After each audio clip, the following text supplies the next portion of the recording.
म्हणजे तू त्यांची ऐपत ठरवायला लागला की पार. आपली ऐपत आपण ओळखायची आणि आपली ऐपत आपण ठरवायची, दुसऱ्याची ऐपत आपण नसती काढायची. उद्या याला सलाम करायला लागलं मग काय करशील तू? जाऊ दे, चल, लय मोठा विषय आहे तो. पण आपल्याला पटलं बा त्या पोरीचं. माणसाची स्वप्न आहे ना, मी तर म्हणतो ऐपतीप्रमाणे नाही, मोठी पाहिजे.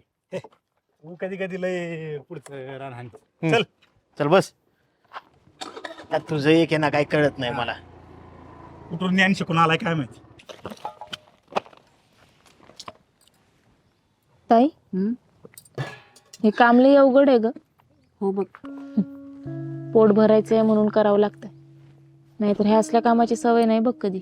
हो ग, नको काळजी करू, जातील दिवस निघून. आज पगार झाला ना म्हणजे किराणा भरते मी चांगला. आणि काय ग, मग अशी तो साहेब काय म्हणत होता, लय ओरडत होता का काय तुला? नाही ग, काही नव्हते ओरडले. ते म्हणले फक्त उशीर झाला.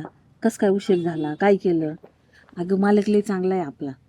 आता उशीर झालं होतं विचारणारच ना. आणि आता बघ ना तू, मी अर्धा दिवस आले, मला म्हणले तुझा हाफ डे काटीन पण सगळे पैसे देतील मला आज ते. तू नको काळजी करू ग, आपले दिवस बदलतील. बरं चल. हो मॅडम, अहो झालं का नाही जेवण कवर? हा झालं साहेब. वर गप्पा आणत बसायच्या, काम करा.